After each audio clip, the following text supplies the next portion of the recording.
Hi, welcome back to another video. So as you would have seen from the title and the thumbnail, today we are going to be talking about my favorite J-dramas and C-dramas that I've watched for the past 2 years. Yes, the past 2 years because normally I make this video every year, but somehow 2023's dramas, they got away from me, but they are still good, so I wanted to recommend them to you still, and that's why we are combining both years. Another thing that I wanted to talk about is that I am currently having quite a bad cough, which means I will be editing out all the coughs. You don't need to hear me hacking, so there might be a lot of different changes in the clips, so please understand that I am dying, but I still want to film. Let's start with J-dramas first, because J-dramas wise, I'm still really new to them, and I only have 6 favorites to talk about for the past 2 years. So yeah, if you have any recommendations, feel free to let me know. So we'll go from bottom to top in terms of favorite, but not as favorite to all my all-time favorites. And first, we have Silent. The reason why I watched this drama was because I saw an edit on TikTok, which is like, nowadays you can get drama recommendations on TikTok, guys. I was very intrigued because the clip that I saw, it was the guy doing sign language, signing very emotionally to the girl. And so when I went to look at the story, it's very interesting. So it is our two main characters first met in high school, and they both shared an interest in music, and they were having like a very good relationship, but suddenly the male main character said goodbye without giving a reason for their breakup, and he disappeared. And 8 years later, our female main character is now in Tokyo working part-time at a large CD music store, and one day she happens to see the male main character, so she's like, very excitedly like, let's catch up, I've put down our past. And that's when she realizes that he has lost his hearing. Very interesting premise, right? Because the male main character has lost his hearing and he has cut off contact with his high school people. So when he starts to reunite with them, they have to deal with the fact that their friend is now deaf, and they're just trying to reconcile their feelings and thoughts. And obviously it meant a lot to the guy, like it impacted him a lot because he loves music, and the fact that he can't hear his favorite tracks anymore is very sad. There is romance in this, and I thought it was a very beautiful story. In this, there were like a lot of scenes where there wasn't any music and they were just signing, which I thought was very interesting to see. Next, we have Umi no Hajimari, and interestingly enough, it is the same male character from the previous drama. This one is about him, 28 years old, working for a printing company in Tokyo, and he is in like a very stable relationship with his partner. For him to hear one day that his high school sweetheart died, like passed away. They broke up after the female main character suddenly told him that she wanted to end their relationship, and she disappeared afterwards. So it's like karma from the previous drama or something, but whatever. He didn't hear anything about her for the past 7 years after their breakup. So then when he goes to attend her funeral, he meets a young child named Umi, and he is even more surprised to learn that she is his high school sweetheart's daughter. And even more surprising, afterwards he finds out that he is the father. So that was the reason for their breakup. The female main character was a very independent and brave, fierce character who didn't want to burden him of the fact that she decided to give birth to their child, because initially the female main character wanted an abortion, and so she just informed him that we are getting an abortion. I mean, he was like, okay, like if there's nothing that I can do to convince you, then I will agree to the abortion. But he has felt very guilty ever since. She decides to go through with the pregnancy because she changed her mind. She doesn't want to burden him because they are both still schooling, so that's why she ended their relationship. Now, present day, it follows him trying to navigate this new relationship with his new daughter. In this story, it keeps going to flashbacks of when the mother was alive, how their relationship was like, how her relationship with her daughter was like, things like that. It deals with grief quite a lot because the characters around her like really loved her a lot also, and then it's about dealing with the fact that she's not there anymore, and also the fact that her daughter is now without mother and things like that. Very wholesome story. This one is less focused on the romance and more focused on the familial relationships between the daughter and the father, and the child actress is very adorable. Like, she's super cute, she acts really well, and yeah, this was an enjoyable J-drama that I would recommend.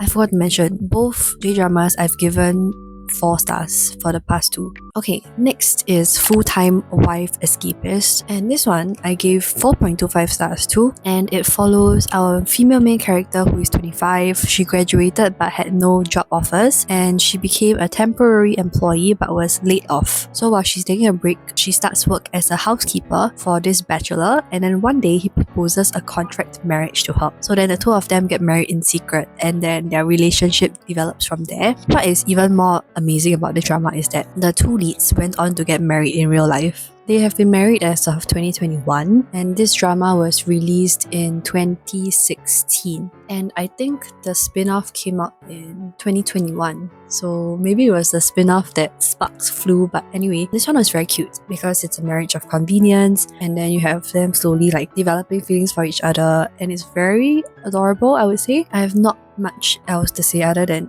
if the couple gets married in real life, you can imagine the chemistry in the drama, right? So yeah. Next is First Love Hatsukoi. This one I contemplated between 4.25 and 4.5, so I don't have a conclusion yet, but yeah. This one I watched out of like a complete misunderstanding. So my friend was telling me that she loved this drama, and I thought it was this drama, so I watched it and I was like, oh yeah, it's quite good. Only to find out that it's not this drama, but I mean, good dramas regardless, right? Our two main characters met and fell in love, and then after graduating from high school, our female main character went off to college in Tokyo, and then our male main character joined the self-defense forces as an aviation student, and then they separated. One day, our female main character suffers from a tragic accident, and 20 years passed without their lives intersecting. Then now she works as a taxi driver, and the guy has become an employee at a security company after serving in the self-defense forces, and then they are brought together once again by fate.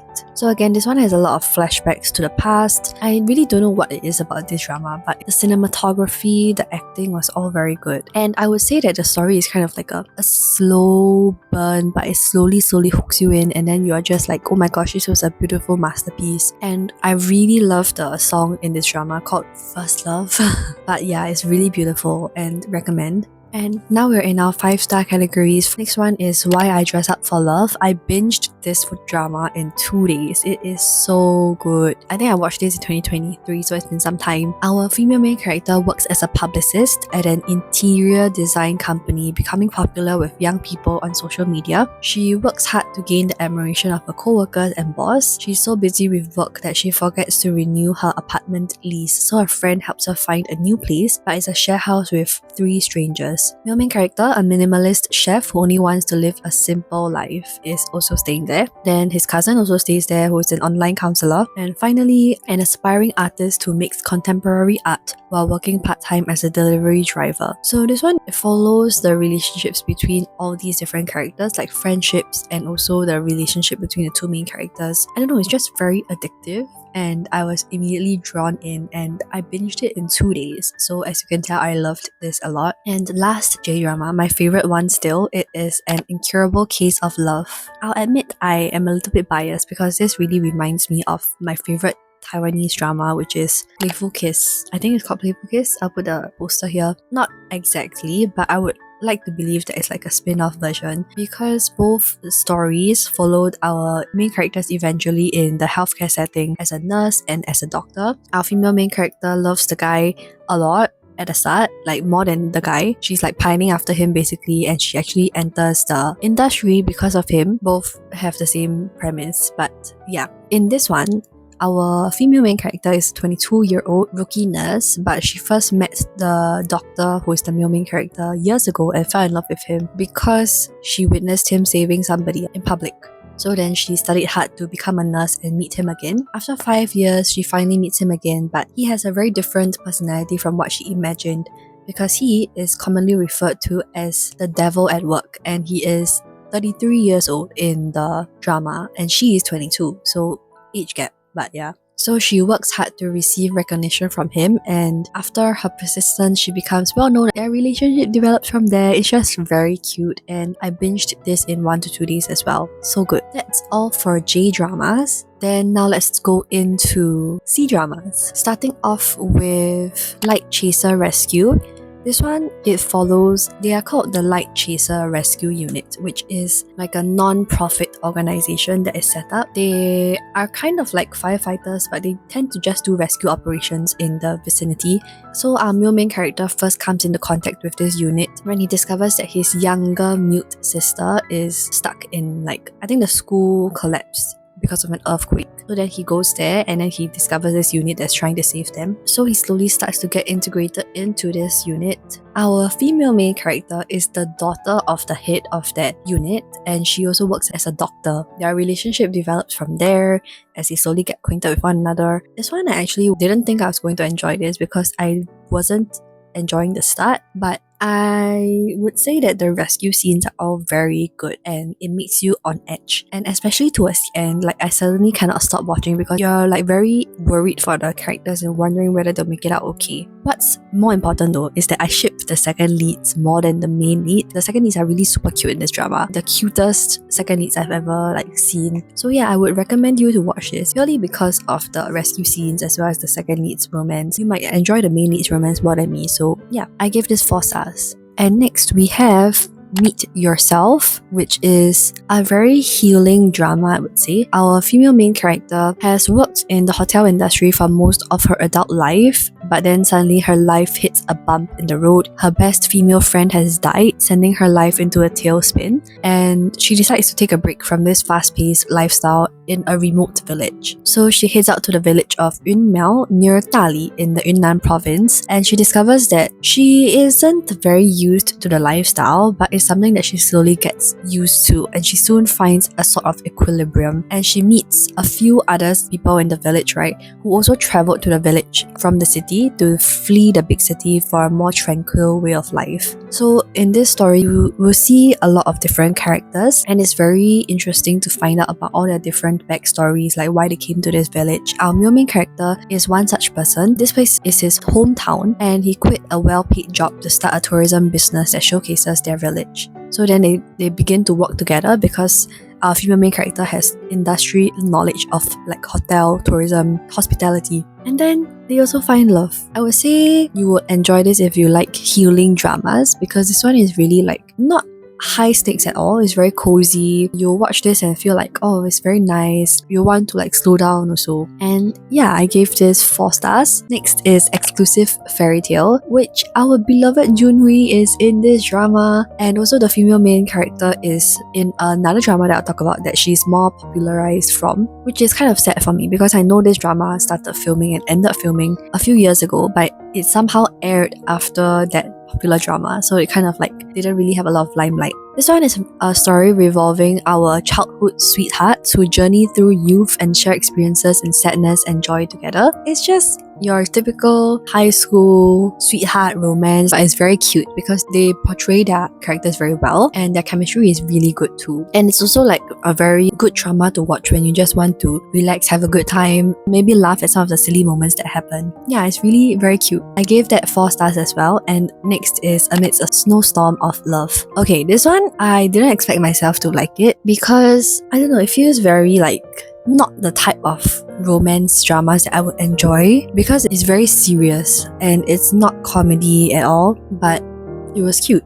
And the focus of this drama is on billets, which is very interesting. Our female main character is a professional player who gets invited to a tournament in Hell, H-E-L, unaware that a snowstorm will leave her stranded. And she's stranded with our male main character, who instantly falls for her for some reason. And as they get to know each other, she learns that he was once a billiards player who faded from the spotlight.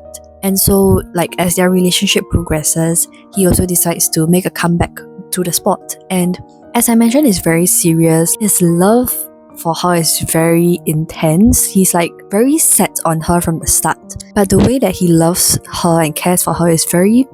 There's a reason why he's fake, you know, like he's such a gentleman. Literally, as she wakes up, he will set bedroom slippers on the floor for her to just wear comfortably, make sure she has food, and she has transport, everything, like the ideal green flag man, you know? I think a lot of people who watch this will also have the same sentiments. Like, you just watch them and then you just feel like, oh my goodness, I feel like I'm intruding on their privacy, you know, even though it's a drama. The way that they look at each other, oh my goodness. I gave this 4.25 stars. The last Immortal, I also gave 4.25 stars. The leads that star in this, I really like. I really enjoyed this. Kind of an unpopular opinion because from what I've heard, people feel like this drama is like a copy-paste of every other historical drama that has been done before. But I love the story because, okay, I rarely watch historical dramas in general. Yeah, so it takes a lot for me to like something. Or maybe because of that, my standards aren't super high. But I don't know. I really don't know how to explain this, so I'll just read out the blurb to you, okay? Okay, actually, it feels very spoilery. I would recommend you to just watch this without looking at the plot because I feel like it spoils a lot of it. I went into it blind and I was like, oh my god, left and right, Okay, next we have Link Click. Okay, so this one is actually, I think the original story is from a manga or a manhwa, and they have had both a drama interpretation and an anime. So I started watching the drama first and I loved it a lot. Okay, let me kind of try and explain to you what this is about. Our male main character is kind of like a very mischievous, boisterous boy. He runs a photo studio and he has a sister. This guy called Lu Guang suddenly comes to find him, and then somehow they start to work together because the two guys both have special abilities to enter photos and help people find the truth and make up for regrets. Yeah, it's kind of like time travel, but time travel into photos and then try to figure out what happens. Eventually, the female gets roped into it too, but yeah, that's the gist of the story. And I loved the cases of this, but I wanted a little bit more because it was a little bit predictable. In the drama, like what's different from the drama and anime is that the drama, they start off as strangers, so you can see them develop a relationship. But in the anime, they are kind of all working together already. I preferred the drama for that. I also preferred our mischievous boy's character in the drama because I feel like in this drama, he's more professional and he wants to save the world more, but he can still be cheeky in his own way. But in the anime, he's a bit more perverted. Yeah, I kind of preferred the drama because of like a particular episode was repeated both in the anime and the drama. I preferred the way that the drama carried out the episode in terms of the acting of the characters and a little bit of tweaks to the storyline, but I felt like it was better handled here. Yeah, I gave this 4.5 stars. One other difference is that the anime explores what happens if they interfered in the events in the photos, but the drama shows them doing everything they can to make sure that that doesn't happen. Yeah, you can watch both and decide for yourself. I enjoyed both. I gave the drama 4.5, I gave the anime 4.25. Next is When I Fly Towards You. This is the drama that I was talking about by the female main character that was in Exclusive Fairytale, also acted in this one, and this one like really exploded in terms of popularity. But actually, I don't really remember this story. I did give this 4.5 stars though. My only comment at the time was that it's unrealistic slightly, but it's still cute. But I'm sure you would have heard of this drama. It's really, really popular. So yeah,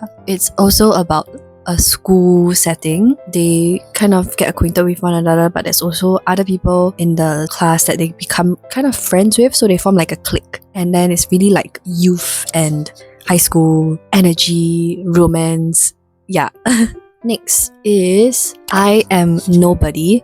It was on my list, but I forgot why. And then when I started watching, I was like, oh my gosh, this is so good. Okay, in this world, we follow our male main character, an ordinary young man who gets entangled in this world of outsiders when his grandfather's body mysteriously disappears, like from the grave. Because of this, our male main character, everyone wants to get a hold of him because he is the heir to his grandfather's power. So there's a few different organizations and he is somehow roped into this world and he decides to no longer hide his superpower. And it's also like a lot of flashbacks to the past of what happened in his father or grandfather's generation, and it goes on from there. But there is also a tournament in this story, which is I love it when there are tournaments or games when you see people battling each other out, and it's a magical world, right? So you see them using all their different magic abilities. So good. It's very addicting and it's very thrilling, so you won't feel like stopping. I also felt that the storyline was really, really good. I gave it 4.5 stars, not full 5, because I was expecting something more at the end. But the mystery, because there's a whole mystery going on in the background, the reveal was very good. And the tournament, as I mentioned, was also very good. So yeah. Okay, last 4. Next is a very popular one, Love Game in Eastern Fantasy. I also love the 2 leads in this. It follows our female main character who accidentally enters the mission system of the novel of her favorite author. and she becomes a villainous supporting character. Yes, she is a villain. To return to the real world, she has to complete the system's task, which is winning over the male main character. And along the way, they team up with his sister. Both of them are monster hunters, and another guy who's a monster hunter as well. They fight monsters and level up, and the story develops from there. It's really comical because this girl she's a good character, right? But she's in a villain's character, so she has to try to figure out how to clear the missions such that she can progress but also still not harm anybody. The whole drama is quite comedic as well, and I was really enjoying it. Normally I watch all my dramas at 2 times speed, but this one I was watching with my family and they normally watch at 1 speed or 1.25, and I thought it was fine, like I could watch it at that speed and it was still interesting for me. I would say that the guy's acting is so good, like his expressions really speak a lot because he's like a very complex character with a traumatic past. His puppy dog eyes, oh my goodness, they make you like, oh, sayang for him. It's like you want to sayang him, you know, like really love his acting. I would watch anything that these two produce. Oh my god, especially the guy, oh my goodness. And the two of them, like, they look so visually compatible and their chemistry is so good too. I would have put this at a 5 if not for the ending, because I felt like it ended too abruptly, and I think that's a complaint from a lot of other people as well. If the ending was good, it would have been a perfect drama, which is very sad. But yeah, I still love it. You need to watch it. I gave it 4.5. Okay, then next is the same female main character from the previous drama, Love Between Fairy and Devil. So good. Again, it's another historical drama, which is very interesting to me because I don't really watch historical dramas. Not historical, it's like wuxia. I don't really watch that. Dongfang Qingchang became an emotionless monster to gain immense power, killing his father, seizing the title of Moon Supreme, and leading 100,000 Moon Tribe soldiers on a path of destruction. To stop him, the first god of war of Shui Yuntian sacrificed her primordial spirit, sealing him and his army and locking him in the Haotian Tower. 30,000 years later, a disturbance in the Haotian matrix draws Orchid, a weak flower fairy, into the tower where she encounters the Moon Supreme. Their meeting triggers a series of events that could once again threaten the world's fate. So our guy is a kind of a bad character, but I don't know, you run to root for him anyways. I can't remember exactly what went down, but I remember I was obsessed with this drama. I still am. The OST for this is so good. I couldn't move on after I watched it. Like, I was so stuck in that world and I didn't want to leave it. It's really very good. I gave it 4.5 stars. Yeah, just watch it. Last two, this one is also very popular, Hidden Love. It follows brother's best friend. So our female main character falls in love with the guy who often comes to her house to play games in her older brother's room. He is 5 years older than her, and she has had a crush on him when she was young, but they lost contact with each other for some reason. After she graduates, she joins the university in the city he is in, and during their day-to-day intimate and close interactions, they slowly fall in love. Initially, I was very opposed to this because at the start, when they were showing the part where the younger self of her was interacting with him, right? They used the same character, meaning the same male main character, he just wore a uniform, but they used a younger version of the girl, which is like a literal kid who looks like maybe 12 or 14. You can see the difference is huge. It made me like, oh my goodness, this is too much. But actually, if you think about it, 5 years is not a very big age gap, especially because they start to fall into a relationship when she is an adult. But just that scene it didn't go with me well. Our female main character in this, she also acted as a younger version of herself in uniform, but she was very childish in my opinion. Like, I couldn't stand it. I somehow couldn't stand this. Like, I know Esther Yu, right? She's also known for her very whiny voice and childish scenes, but somehow I can stand like most of hers. But in this scene of Zhao Lusi's one, I couldn't. In other dramas where Zhao Lusi is a little bit like whiny, childish, I can still bear it and I still think it's okay. This one I couldn't. But afterwards, it was very, very cute, so I couldn't not give it a 5. So yes, this was 5 stars, very good. And the last drama that I'll talk about is New Life Begins. It follows Bai Jingting, my favorite actor,